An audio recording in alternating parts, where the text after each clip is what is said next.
hoje a pregação, nós vamos meditar em uma das lições dos evangelhos.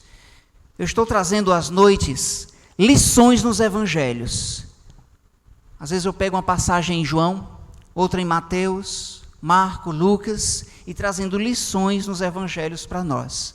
Nós vamos para a passagem de Mateus, capítulo 3. Abra sua Bíblia, por favor, comigo, lá no evangelho de Mateus. Nós vamos para o capítulo 3. Aqui nós temos uma pessoa de grande importância para a história bíblica. Nós temos aqui João Batista. Sua história é contada nos 4 evangelhos, e nós vamos usar esse texto aqui que foi lido pelo irmão Charles, tá bom? No evangelho de Mateus, no capítulo 3. O evangelho de Mateus, no capítulo 3. O tema do estudo de hoje à noite é o pregador João Batista e a sua pregação. O pregador João e a sua pregação. Vamos ler novamente o texto. Naqueles dias, apareceu João Batista pregando no deserto da Judeia, e dizia: arrependei-vos, porque está próximo o reino dos céus. Porque este é o referido por intermédio do profeta Isaías. Vós do que clama no deserto, preparai o caminho do Senhor, endireitai as suas veredas. Usava João vestes de pelos de camelo, e um cinto de couro. A sua alimentação eram gafanhotos e mel silvestres. Então saíam a ter com ele Jerusalém, toda a Judeia e toda a circunvizinhança do Jordão. E eram por ele batizados no rio Jordão, confessando os seus pecados. Vendo ele, porém, que muitos fariseus e saduceus vinham ao batismo, disse-lhes: raça de víboras, quem vos induziu a fugir da ira vindoura? Produzi, pois, frutos dignos de arrependimento, e não comeceis a dizer entre vós mesmos: temos por pai Abraão. Porque eu vos afirmo que destas pedras Deus pode suscitar filhos a Abraão. Já, vamos ler o 10 juntos? Já está posto o machado à raiz das árvores. Toda árvore, pois, que não produz bom fruto, é cortada e lançada ao fogo. Em primeiro lugar, antes de observar a pregação, vamos aprender um pouco sobre o pregador João Batista. Os evangelhos iniciam falando sobre a vida de João Batista. João, ele abriu as portas para Jesus passar. A história de João é narrada, como eu falei, nos 4 evangelhos. João veio preparar o caminho para o Senhor passar. Eu gosto de ver João como é uma ilustração bem rústica, mas compreensível. João é como um trator que veio aradar a terra para vir o agricultor para semear. Antes de vir o agricultor para semear, é passado-se então um trator para aradar toda aquela terra. Pois assim foi João Batista. Veio como um trator. Essa é uma ilustração um pouco rústica, mas compreensível. Ele veio para tirar os troncos e limpar a parte mais grossa do caminho, e depois veio então o prometido, o Cristo. Então, João Batista foi a voz que clamava no deserto, que ele veio preparar o caminho, para o caminho chegar. João Batista, ele era filho de Isabel e Zacarias, e ele tinha um grau de parentesco também com Jesus. O seu nascimento foi milagroso. Milagroso porque ambos, melhor dizendo, a sua mãe não poderia ter filho, era estéril, certo? E ambos também eram idosos. Seus pais pertenciam à linhagem sacerdotal de Arão, eram considerados justos, assim é a declaração bíblica. E como eu disse, o nascimento de João foi um milagre, já que Isabel era estéril e o casal era bem idoso. João não bebia bebida forte, vestia roupas de camelo e usava um cinto de couro e se alimentava de mel silvestre. João Batista usava peles de camelo, roupa com peles de camelo. E eu fiquei olhando para esse texto, e nós que conhecemos a teologia bíblica e a história do judaísmo, sabemos que o camelo, ele é um animal imundo pelo judaísmo. Mas por que João estava com pele de um animal imundo sobre o seu corpo? Justamente porque a vida dele era uma pregação. Ele queria chamar a atenção que a vida dos religiosos da sua época era uma vida de hipocrisia. Que eles diziam ser uma coisa, mas viviam outra. Com seus lábios estavam pregando a palavra de Deus, as Escrituras, o Antigo Testamento, mas não estavam vivendo. E João, ele foi o último profeta da antiga aliança. No mesmo nível que Isaías, Zacarias, Malaquias, Oséias, Sofonias, João foi o último da antiga aliança, da aliança abraâmica. Então ele veio com as características dos profetas do Antigo Testamento. Então é interessante que ele usou justamente essa roupa de um animal, que era considerado imundo, era para pregar mesmo, era para chamar a atenção e dizer: assim são vocês. Endireitai os vossos caminhos, arrependei-vos dos vossos pecados. O povo de Israel havia se desviado do caminho do Senhor, desde os antigos profetas. E o profeta Isaías, conforme o próprio texto aqui nos diz, fez referência a alguém que viria antes de Jesus, pregando no deserto. E Isaías usou a expressão: a voz do que clama no deserto. E então João Batista veio pregar a mensagem de arrependimento. A função dele foi muito importante na história bíblica. João, ele era humilde, declarou várias vezes que Jesus era superior a ele. Ele era um homem justo, conforme Marcos 6:20. Ele não fez nenhum milagre, a ponto de que no capítulo 10, de João, versículo 41, algumas pessoas se admiravam dele, dizendo: olha, João não fez nenhum milagre, mas tudo que ele falou sobre Cristo é verdade. Se admiravam que ele não tinha feito nenhum milagre, mas tudo que ele havia falado sobre o Messias prometido era de fato verdade. Então João, ele tinha uma personalidade forte, com suas roupas, com o seu alimento, comendo gafanhotos e mel. E algumas pessoas se questionam, dizendo: pastor, será que aquele gafanhoto era gafanhoto mesmo? Pois bem, era para mostrar essa personalidade mesmo de um homem que não veio com interesses de nada aqui na terra. Então, tanto as suas roupas como o seu alimento não mostrava nenhum tipo de interesse terreno. Era para pregar de fato, o propósito dele era para pregar um evangelho, uma mensagem não terrena, mas uma mensagem celestial. Então, como eu disse, ele foi o último profeta da promessa, da aliança abraâmica. Ele reconheceu Jesus como Messias, quando ele estava batizando no Jordão, e Jesus vem descendo, e ele diz, o quê? Eis o Cordeiro de Deus que tira o pecado do mundo. Sua pregação atraía multidões ao Rio Jordão. Vinham examinar para ver se de fato era Elias ou se era o prometido mesmo Cristo. E lá chegando ele dizia: não, eu não sou Elias, eu não sou o Cristo, mas eu vim pregar sobre o Messias, o prometido. E a pregação de João Batista era uma pregação muito impactante, e ele veio quebrar a religiosidade da sua época. Nós vamos ver no texto que ele pregou justamente aos religiosos, diretamente aos religiosos, indo de confronto àquele povo que em seus lábios estava o nome de Deus, mas na vida deles, o coração deles estava longe. Os frutos dignos de arrependimento não estavam sendo vistos naquela geração. A primeira lição que podemos aprender com João Batista, além da sua história em si, da sua personalidade, está no versículo 1, a primeira lição. Naqueles dias apareceu João Batista, pregando no deserto da Judeia. A primeira lição que vamos aprender com João é que todos nós temos um propósito a viver. Essa é a primeira lição. Todos nós temos um propósito na vida.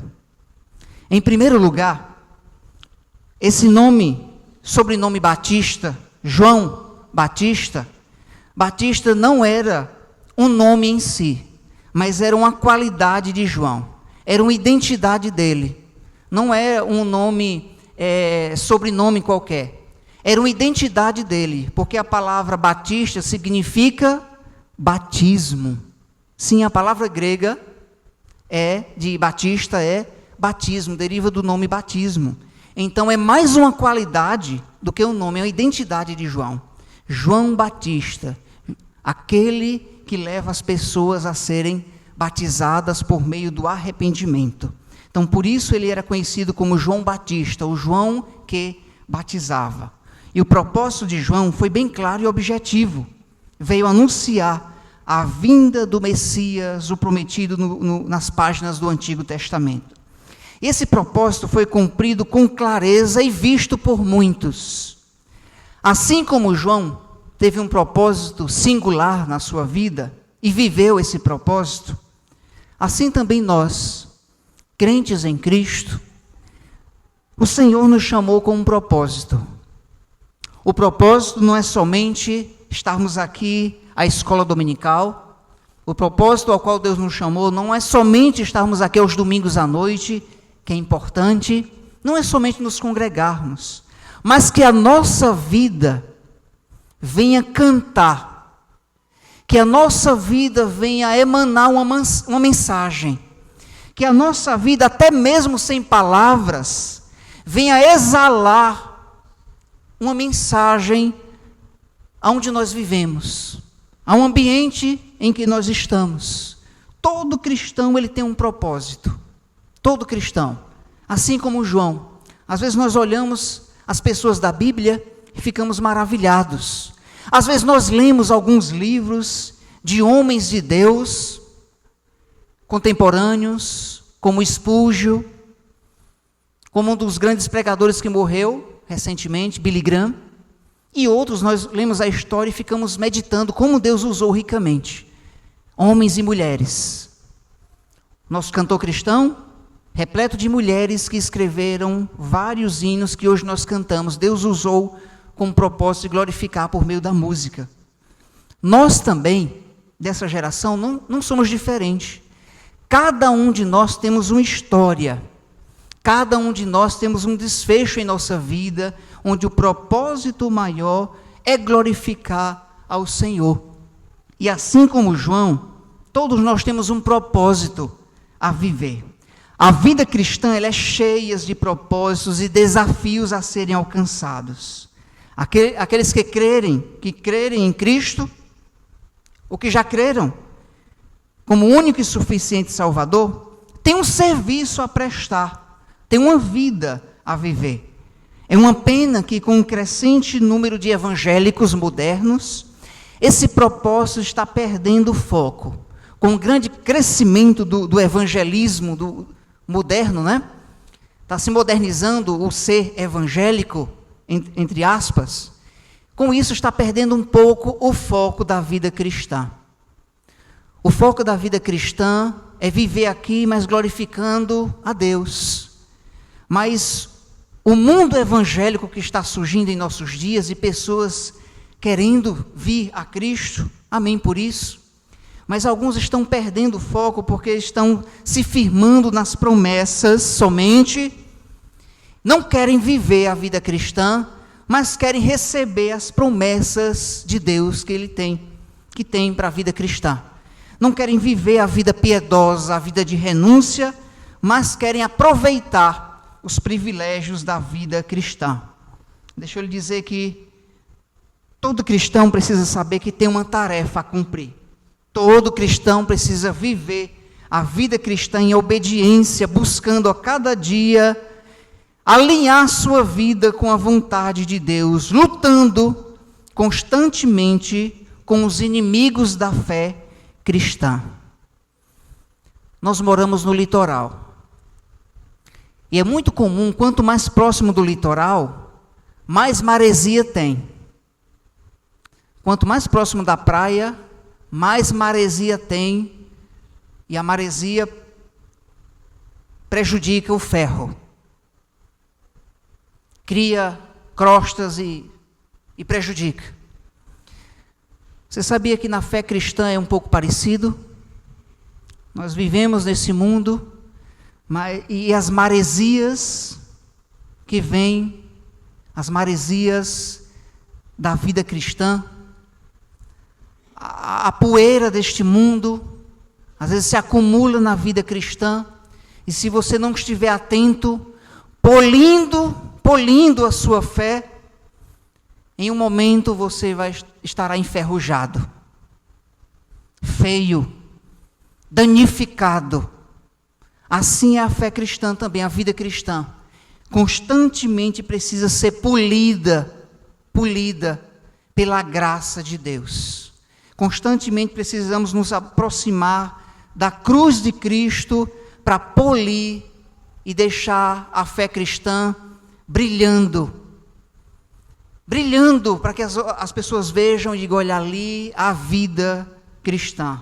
Ali tem um crente, aquela igreja em Vila Paraguai, tem vários cristãos que estão vivendo uma vida piedosa. Tem sido muito comum nos últimos dias a ideia de querer ser um crente e viver como quer. Porém, isso não é cristianismo. Eu quero ser um cristão, mas eu quero viver como eu quero. Isso não é cristianismo. O inferno estará cheio de pessoas religiosas. Estará cheio. Em Apocalipse, não precisa abrir, eu vou citar, 21, versículo 8, diz que fora irá ficar os covardes, os idólatras, os feiticeiros, e sabe outro termo que é usado lá? Os mentirosos. Quem são esses mentirosos que vão ficar de fora do reino de Deus? São justamente aquelas pessoas que vivem uma vida de mentira, uma vida religiosa, onde não nasceu de novo, mas querem viver alguns privilégios da vida cristã. Foi por isso que João Batista pregou: arrependei-vos dos vossos maus caminhos, já é vindo o reino dos céus. O cristão, ele tem uma proposta de vida oferecida pelo Evangelho. Ele não deve viver esse Evangelho moldado com sua mente. O Evangelho já tem um modelo de vida. Foi Cristo quem deixou esse modelo de vida para a vida cristã. Nós não devemos inventar o caminho. O caminho já está pronto. Cristo diz: eu sou o caminho.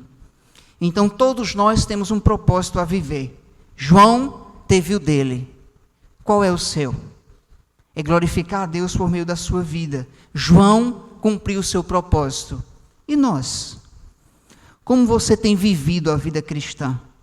Tem vivido uma vida de verdade? Ou tem enganado os seus pais? Ou tem enganado o seu marido? Ou tem enganado a sua esposa? Ou tem enganado o pastor da igreja? A vida cristã, ela é muito séria. E João veio pregar sobre essa seriedade. O machado já está posto à raiz das árvores. Toda árvore, pois, que não produzir bom fruto, será cortada e lançada ao fogo. A mensagem de João foi seríssima. A mensagem de João está sendo necessária ser pregada novamente. Para os nossos dias, para os jovens entenderem a seriedade do que é o reino de Deus. Para os homens entenderem, as mulheres, as nossas crianças, entenderem quão sério é viver o propósito da vida cristã e se arrepender dos seus pecados. Deus tem um propósito para nós, é vivermos a vida cristã. João viveu a dele. E você? Está vivendo o propósito que Deus colocou para você? Amém? A segunda lição que vamos aprender na vida de João é que nós devemos fazer Deus conhecido.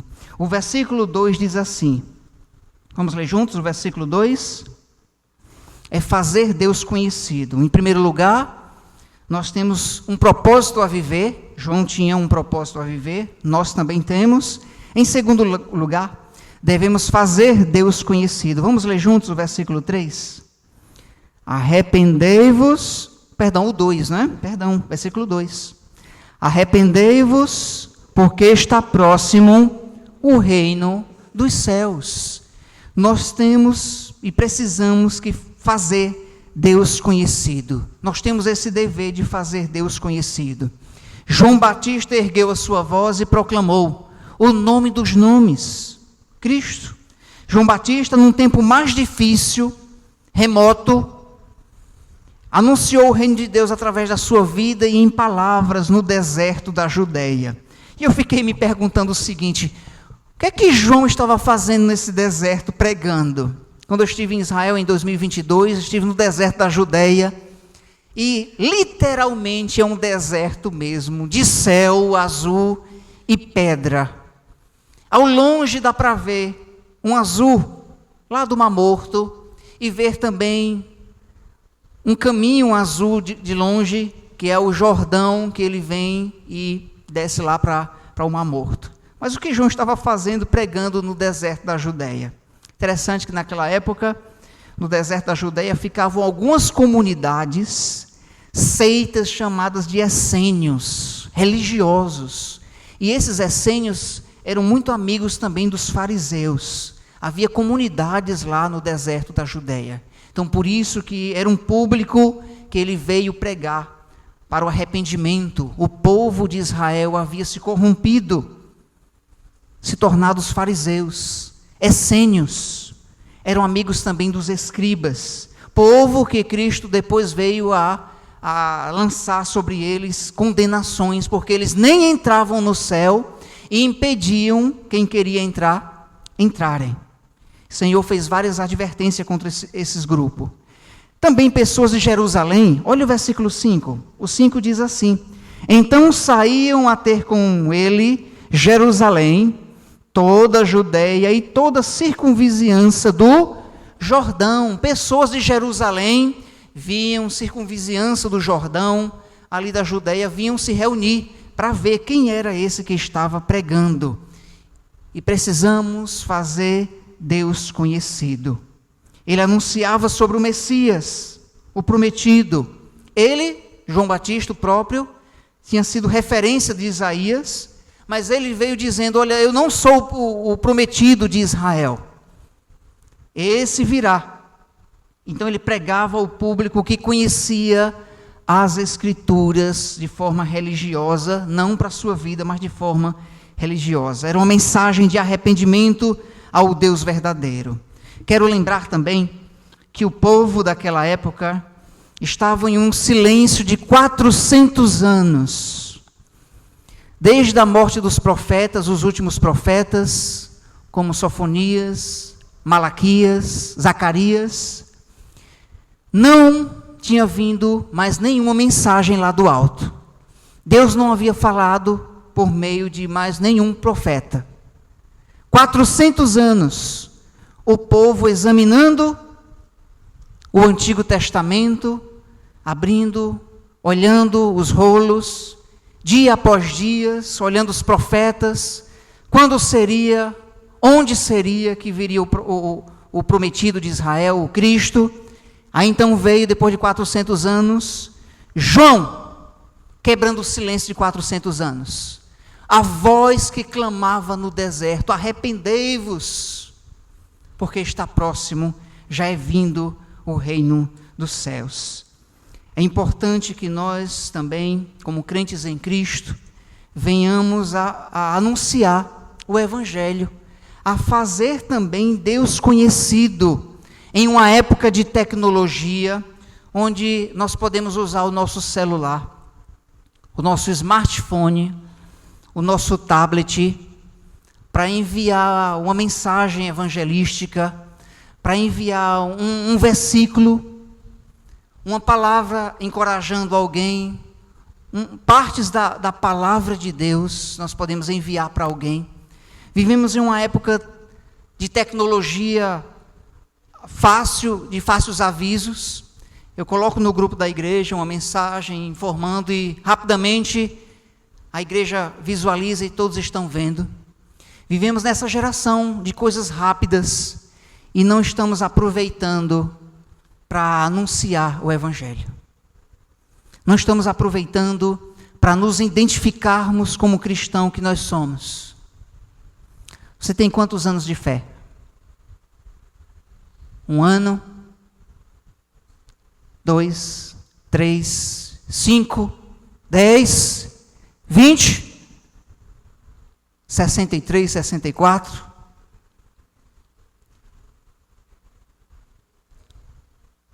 O que estamos fazendo para fazer Deus conhecido? Estamos usando os recursos que temos em nossas mãos para fazer Deus conhecido? Às vezes é duro para alguns fazer Deus conhecido. Para João Batista, no seu contexto, não foi fácil. O versículo 9 diz que alguns vinham descendo ao Jordão e se consideravam, e eram de fato judeus, sangue de Abraão. Nós não precisamos crer, porque nós já somos da descendência de Abraão. E João Batista disse o quê? Raça de víboras são vocês! Quem vos induziu a fugir da ira vindoura? Quem disse a vocês, pelo fato de vocês serem descendentes de Abraão, vocês não precisam crer em Cristo? Quem disse que vocês não precisam se arrepender? Quem vos induziu vocês a fugirem da ira vindoura? Quem foi que disse? Nós somos descendentes de Abraão. Pois Deus dessas pedras pode suscitar filhos a Abraão.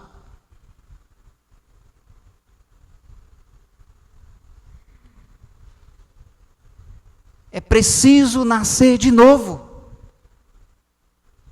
frutos dignos de arrependimento. Assim diz o versículo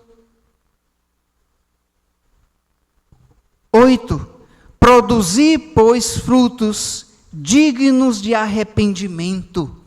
É preciso fazer Deus conhecido e é preciso viver esse Deus. É preciso viver com frutos dignos de arrependimento. Porque tem muitas pessoas dizendo, eu sou um cristão, mas quando você olha na sua vida, não se enxerga nada de cristão, a não ser aquela última palavra que disse, eu sou.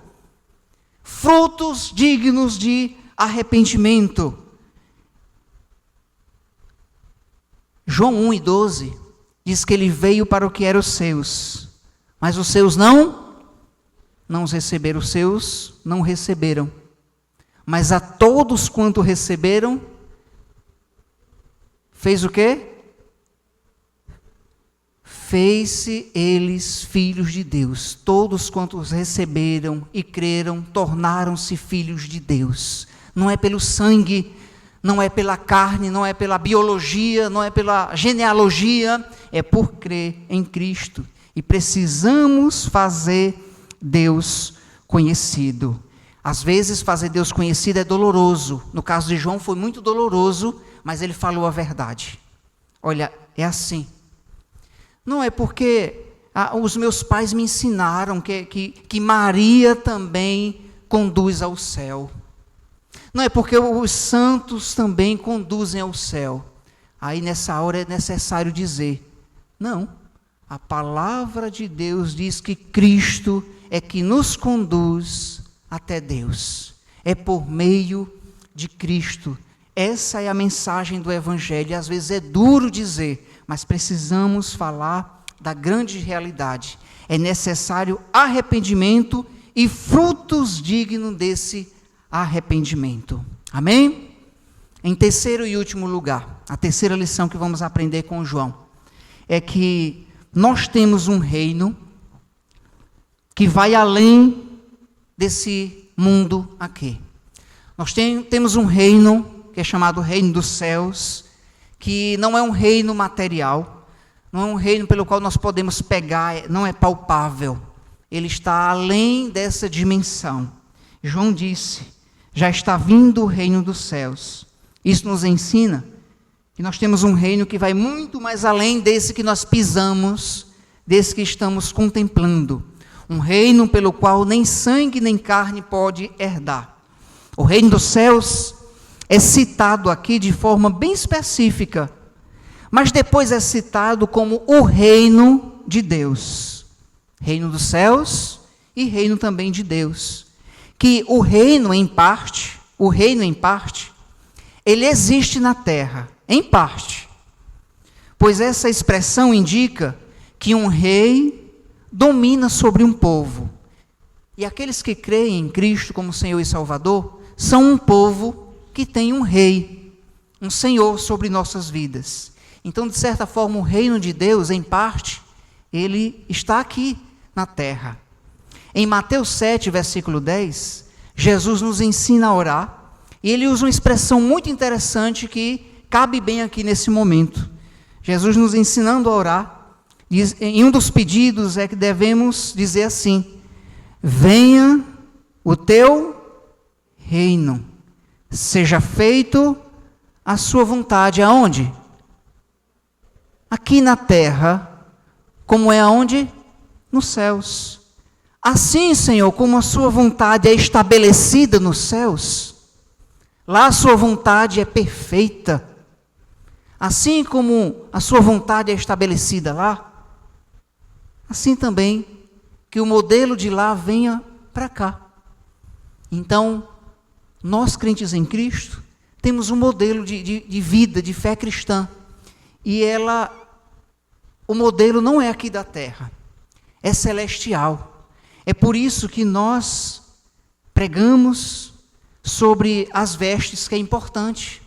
As mulheres se vestirem de forma decente como cidadãs dos céus.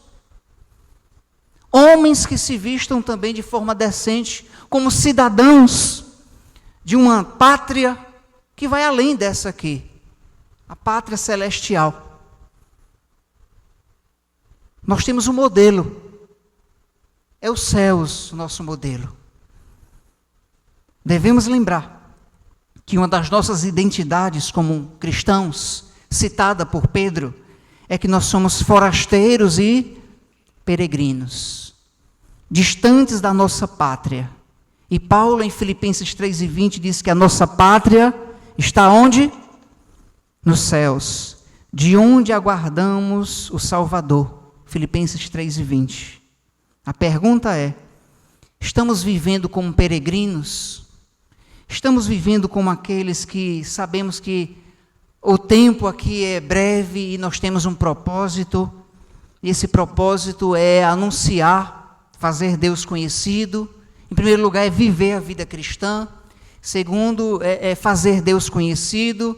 E em terceiro, como vimos aqui, é ter em mente que nós temos um lar que não é aqui na terra. E João sabia disso. João Batista teve a sua cabeça decapitada, cortada fora, em uma festa de Herodes.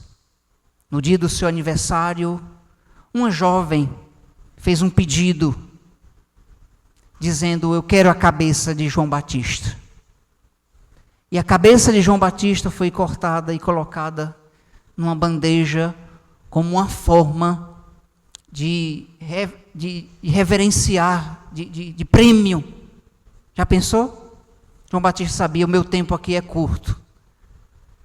Pelo que nós entendemos, ele morreu antes dos seus 35 anos de idade. Cabeça colocada numa bandeja. Isso nos ensina que o nosso lar não é aqui. Nós temos um local para irmos como peregrinos. Devemos viver a vida cristã crendo e vivendo, evidenciando em nossa vida que nós não somos dessa terra. Eu quero concluir com algumas palavras muito, muito importantes, tão importantes quanto tudo que já vimos aqui. Todos nós somos passageiros, com a passagem comprada para a eternidade. A hora de partirmos, não sabemos, mas o destino é escolhido por nossas decisões. O bilhete da graça está à disposição. O preço já foi pago. Aqueles que recebem e creem pela fé em Cristo estão com o seu bilhete garantido. Seremos conduzidos ao lar celestial. Arrependei-vos, porque está próximo. Já é vindo o reino dos céus. Amém? Vamos orar. Senhor Deus, nos ajuda a entender o nosso propósito aqui na terra. Senhor, às vezes nos encantamos com as coisas aqui. As coisas que nos encantam, nos tira do alvo, e às vezes queremos imaginar que a vida termina aqui, quando na realidade não é. A eternidade está na frente, no futuro. Senhor, eu oro por aqueles que estão querendo viver a vida cristã, mas ainda estão se enganando. Ouçam a pregação de João. Arrependei-vos dos vossos maus caminhos. Já é vindo o reino dos céus. Creiam. Creiam. Orar também por aqueles que já fizeram a sua decisão em Cristo, mas ainda querem viver como querem. Que o Senhor os discipline. Que o Senhor os traga a sensatez. Oramos, ó Pai, para que o Senhor afaste os nossos corações deste mundo e firme os nossos olhos na eternidade, na pátria celestial. Oramos, ó Pai, e nos ajuda a viver a vida cristã e a lutar, a polir, dar um polimento na nossa fé diariamente, para que as maresias deste mundo não venham danificar a nossa fé. Oramos, ó Pai, pela igreja, Oramos pelos nossos amigos que têm ouvido o Evangelho, que o Senhor trabalhe em vossos corações. Assim eu te oro, em nome de Jesus. Amém.